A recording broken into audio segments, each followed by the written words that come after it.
I'm here on the couch with Karen Knorr. Welcome to the foundation. So you've been a photographer now for going on over 40 years? Yeah, since I guess my first photograph I took when I was 9, but I wasn't a photographer then. I would say that I started photography seriously in 1972 and really seriously in 1976 when And I what came to Britain. came to Britain from where? Ah, okay. Originally, I lived in Puerto Rico, where I grew up. I was born in Germany, and my father had a great plan to build a business in Puerto Rico. So we all moved there in 1958, and then I studied in Paris, where I was already taking photographs, and I arrived in Britain. I remember very clearly on July the 4th, 1976, during the hottest summer ever, which of course has now been exceeded thanks to climate change.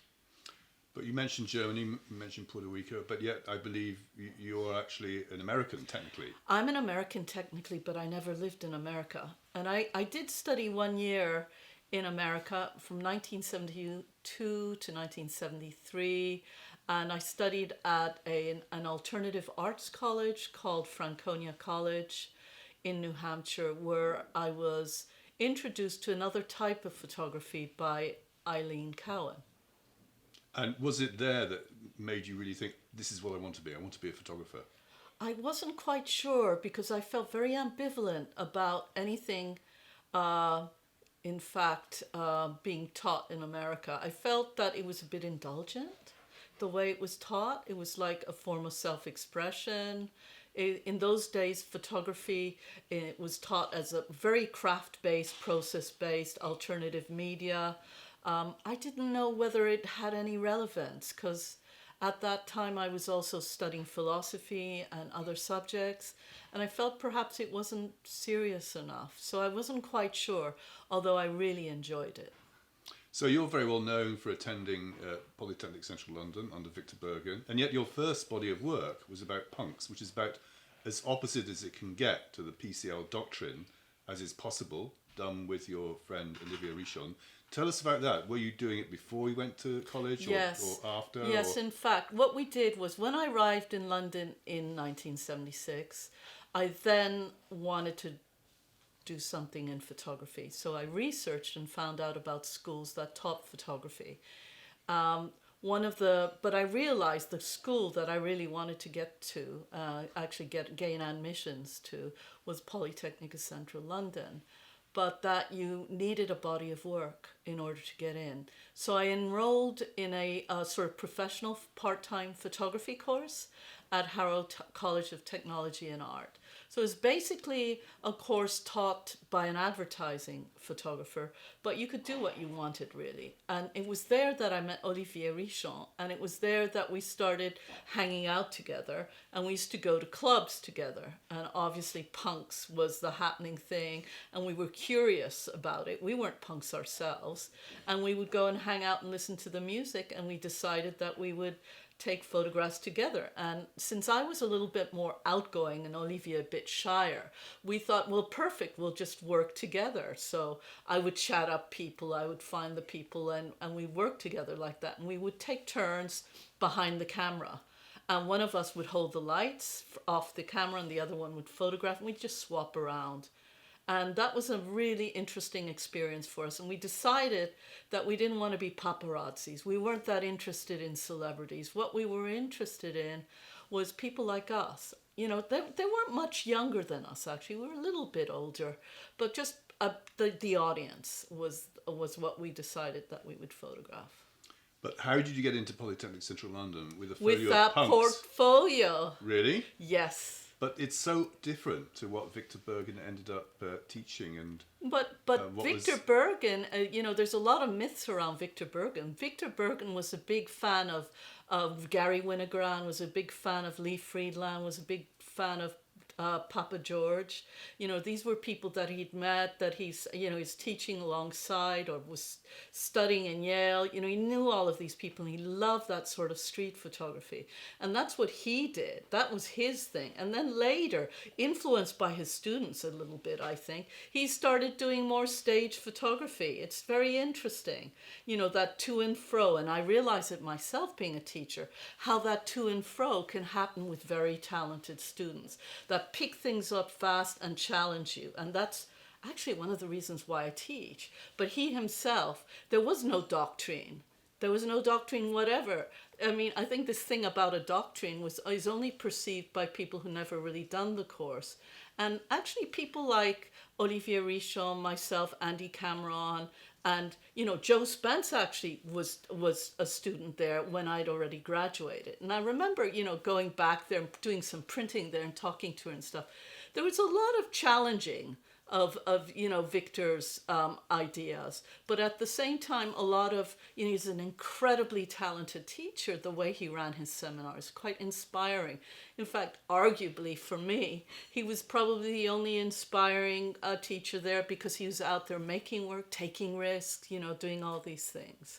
And when you say that he learnt from the students, are you saying that they had their own momentum, which is contrary to what he was teaching and expecting to do? I think there was a to and fro flow going on there, you know.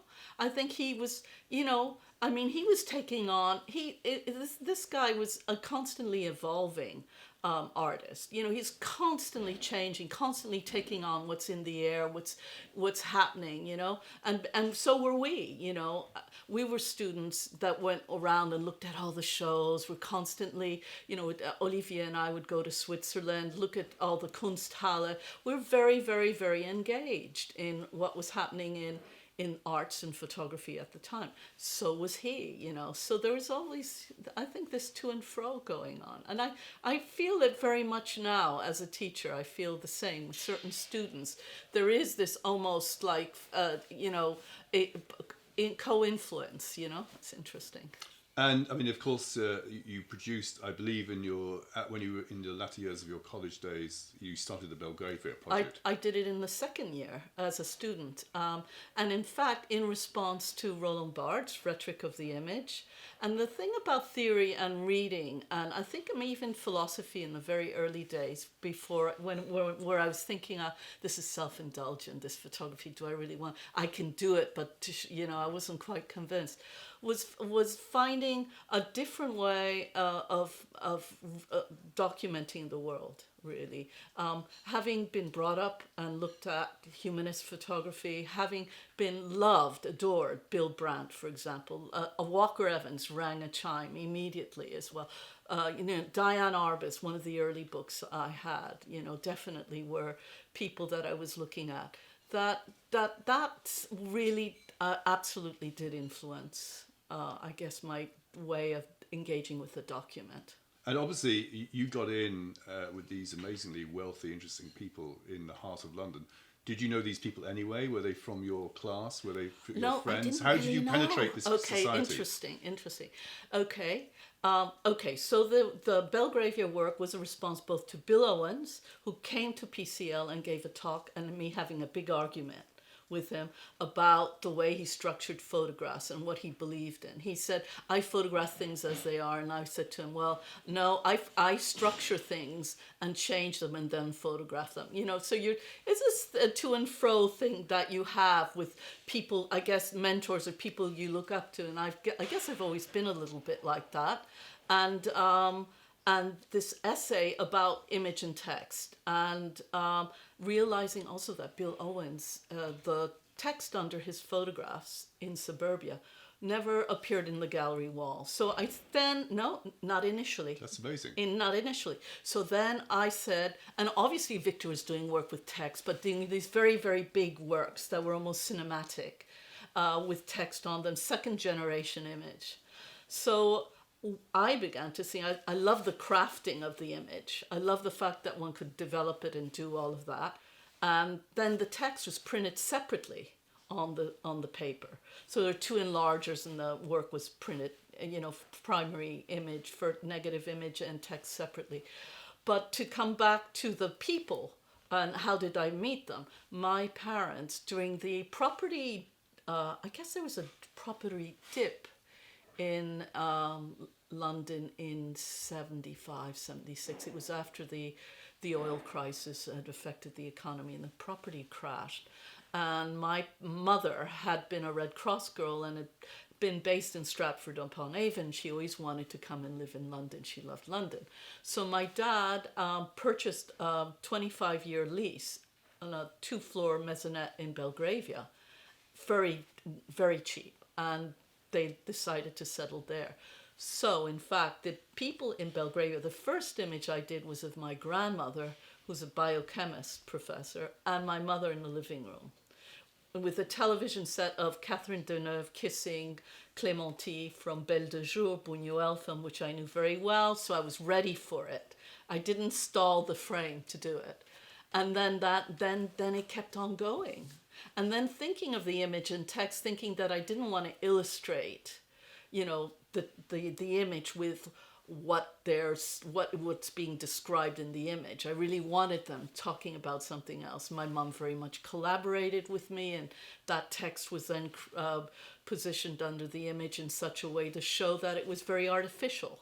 So both reconstruction, artifice, stage photography, environmental photography, with a big Balcar, with my Hasselblad 500 cm, given to me by my father, which he said, this is a big investment, And when you did these pictures and portraits, did you give them copies, and did you give them copies Yes. with the text? And Yes, and I were did. they? How did they feel about this? They thought that's exactly how they saw things.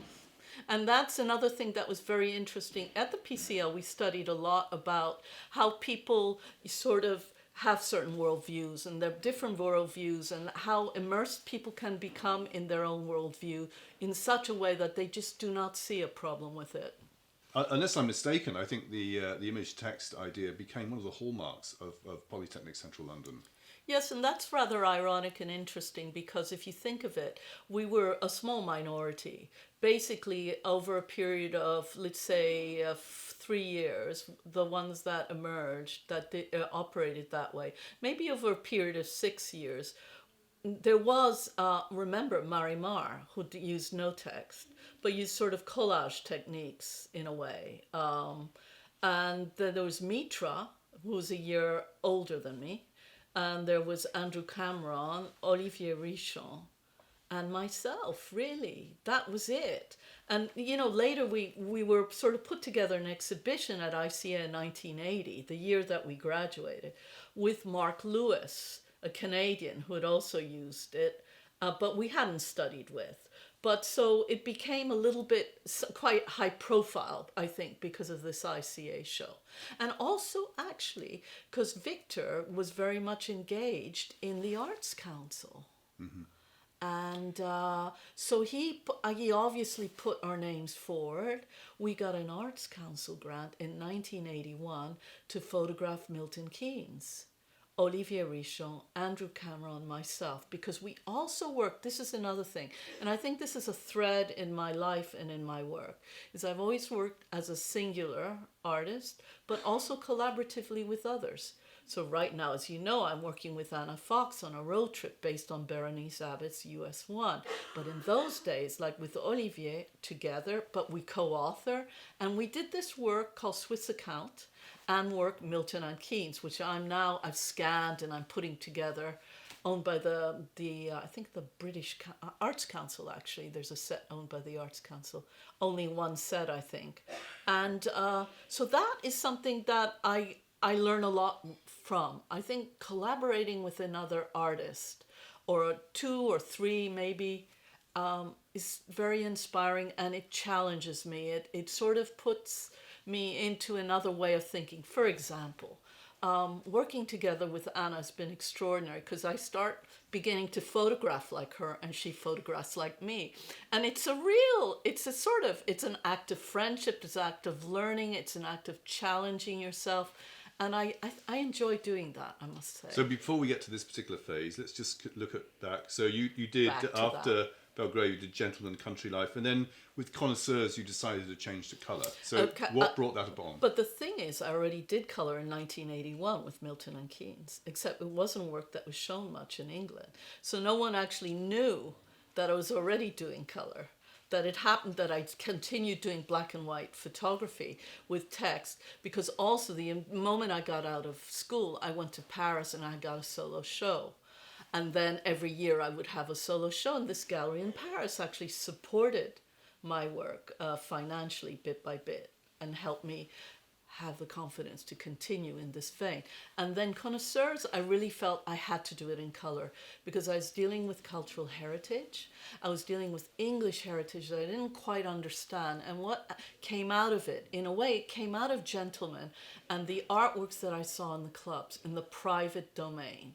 So I got very interested in art in the private domain, and where does the house, the mansion house, become a museum? And that fine line between the privately owned mansion house with all the collection, which has been probably plundered and picked throughout Europe to show, on display to impress your friends, sort of place, that later then becomes the museum. And these were houses I chose that pre-existed the museum.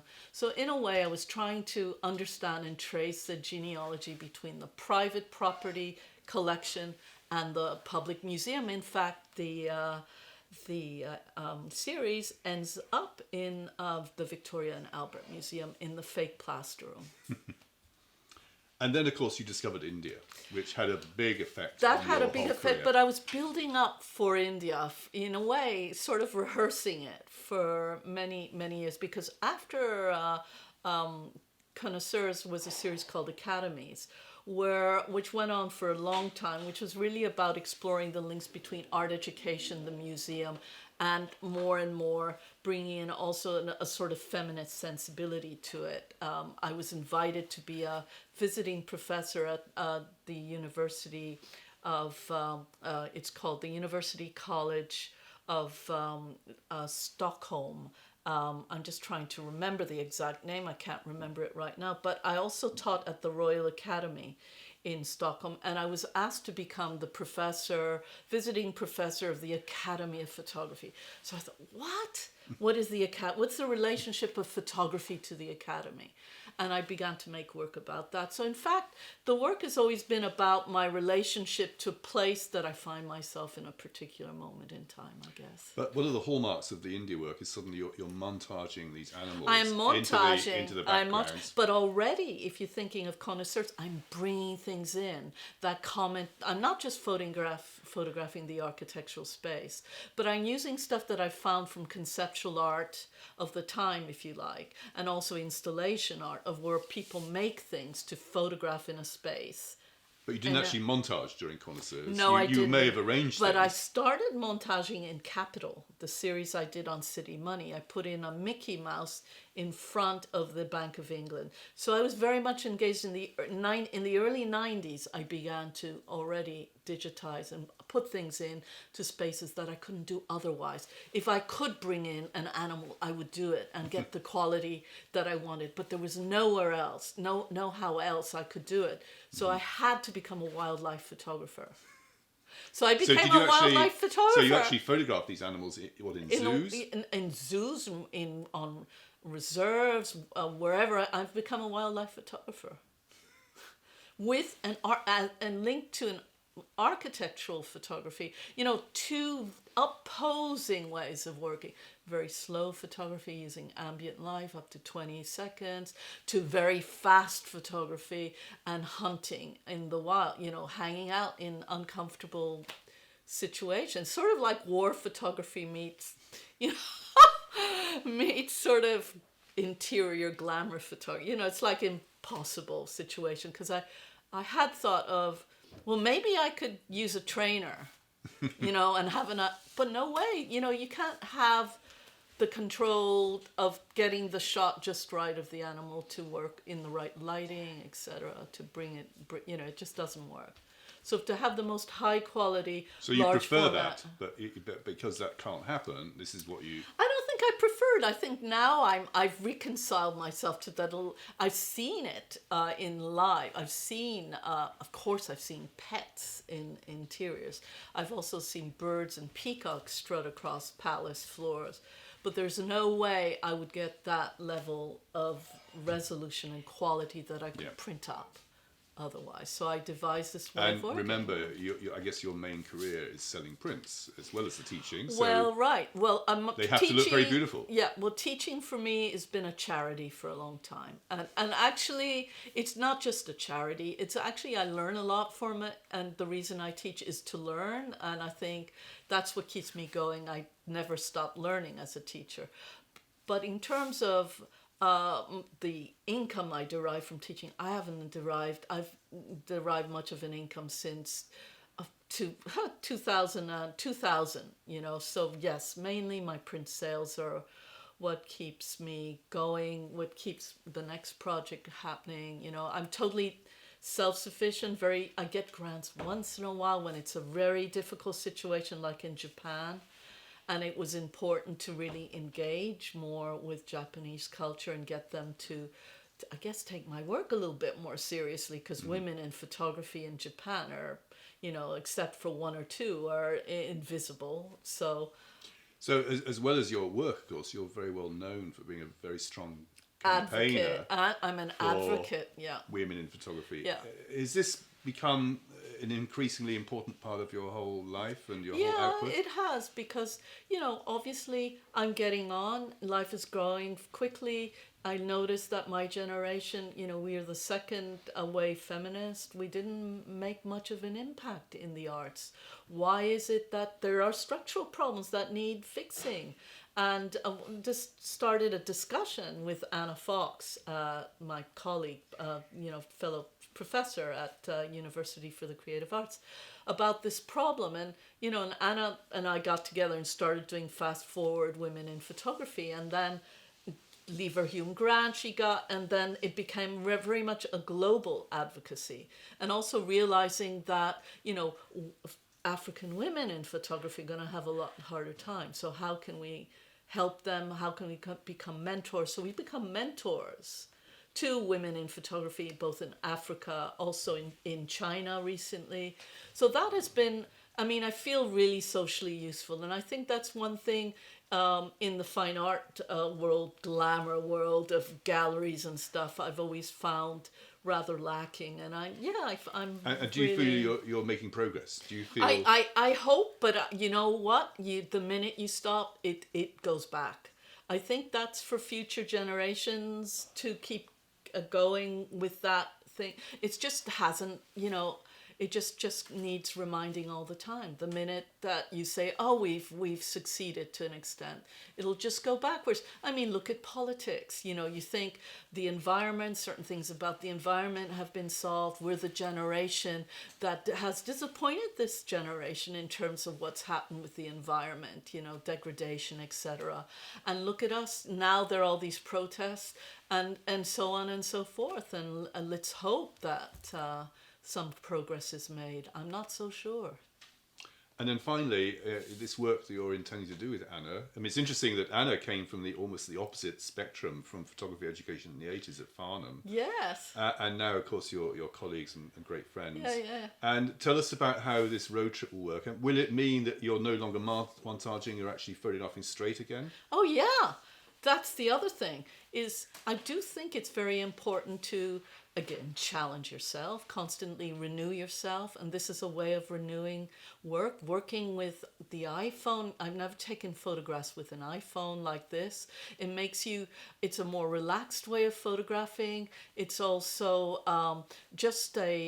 and the road, there's something about movement and the way it makes ideas flow. So just explain to us exactly what the project entails. Okay, the project's called US1, and it's based on Berenice Abbott's road trip in 1954, which, by the way, is the date of my birth, with she had a girlfriend, and also I think a family member traveled with her. And she went up and down. US 1 is a road that extends from Key West up to Maine, and photographed just along the road, basically, including her New York pictures. And this work was relatively unknown until Steidl finally published a book on it. And it predates the Robert Frank book. And we were just discussing, actually, wondering, now I have to look at it again. It may be that she actually edited that book of that work. Well, we were saying the thing about Robert Frank and thinking of the history of the photo book. Perhaps he more like he had it edited. He didn't actually do the edit. So it's very interesting. So I guess we would be positioning ourselves, Anna Fox and I, on the side of art, photography. That would be want to take control. And of the saying edit. you're both going to use iPhones? Or? We both already used iPhone. We submitted for the Henri Cartier-Bresson award with the deadlines coming up. So we just submitted some 20 photographs we've done on iPhone with the iPhone and SLRs.